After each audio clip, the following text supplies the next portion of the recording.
যোৰহাটত প্ৰাণৰ শিল্পী জুবিন গাৰ্গৰ আদ্য শ্ৰাদ্ধ অনুষ্ঠিত কৰা সম্পৰ্কে আলোচনা চক্ৰ।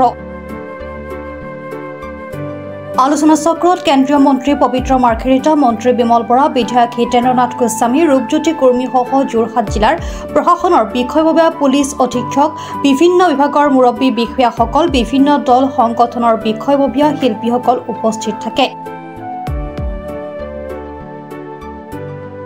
মন্ত্ৰী বিমল বৰাই কয় যে যোৰহাটৰ ৰাইজৰ আহ্বান, চৰকাৰৰ প্ৰস্তাৱৰ প্ৰতি সঁহাৰি জনাই পৰিয়ালৰ লোকেও যোৰহাটতে মাংগলিক কাৰ্যভাগী যোৰহাটতে পাতিবলৈ সন্মতি প্ৰদান কৰে।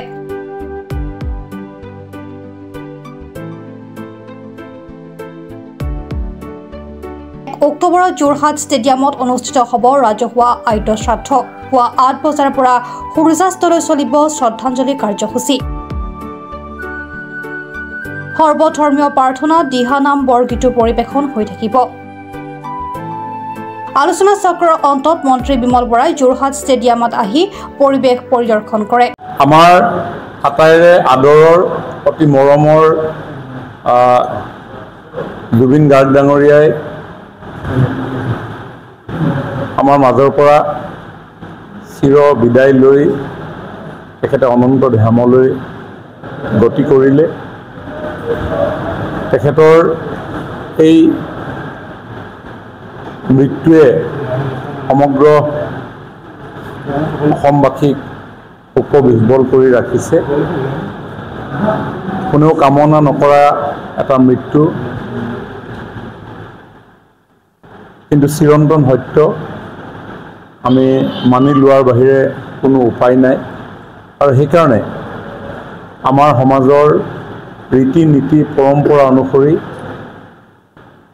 আমাৰ সমাজৰ প্ৰচলিত ব্যৱস্থা অনুসৰি যিকোনো লোক বিয়োগৰ পিছত তেখেতৰ আত্মাৰ সদ্গতি অৰ্থে, আত্মাৰ সদ্গতি কামনা কৰি কিছু মাংগলিক কাৰ্যাদি কৰা যায়।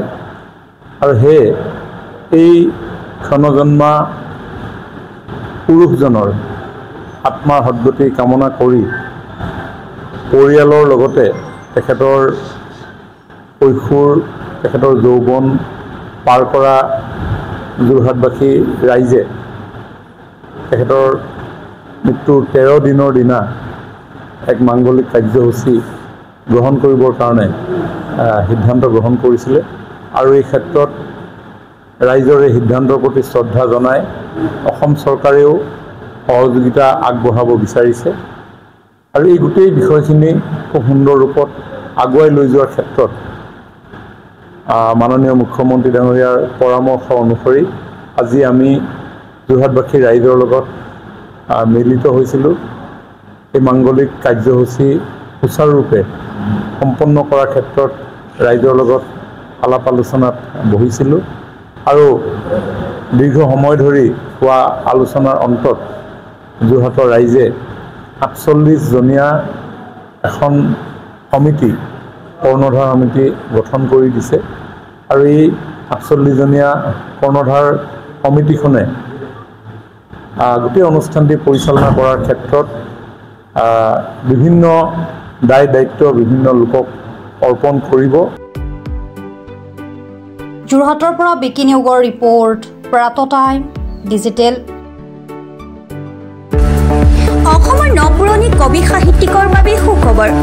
প্ৰভাতী অসম সংবাদ গোষ্ঠীৰ দ্বাৰা পৰিচালিত সাপ্তাহিক কবচে আয়োজন কৰিছে এখন কাব্যগ্ৰন্থৰ প্ৰতিযোগিতা।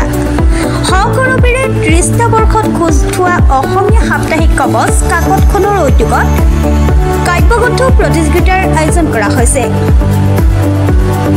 ২০২২ চনৰ পৰা বৰ্তমানলৈ প্ৰকাশিত অসমীয়া কাব্যগ্ৰন্থ দুকপিৰ লগতে লেখকৰ সম্পূৰ্ণ নাম ঠিকনা সখীয়াকৈ লিখি অহা ৩০টা মেম্বৰৰ ভিতৰত তলত দিয়া ঠিকনাত ডাকযোগে পঠাব পাৰিব।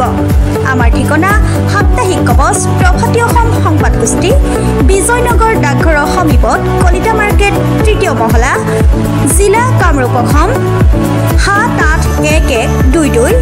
মোবাইল নম্বৰ হৈছে ৯৪৩৫১১৪৬৬৬ অথবা ৬০০৩৯৭1898 অথবা ৯৮৬৪০৮৪৬ শূন্য অথবা কাৰ্যালয়ত হাতে হাতে জমা দিব পাৰিব। এই প্ৰতিযোগিতাত বয়সৰ কোনো সীমা নাই। অহা জানুৱাৰী মাহত ফলাফল ঘোষণা কৰাৰ লগতে বঁটাসমূহ বিতৰণ কৰা হ'ব। সকলো প্ৰতিযোগীকে মানপত্ৰ প্ৰদান কৰা হ'ব।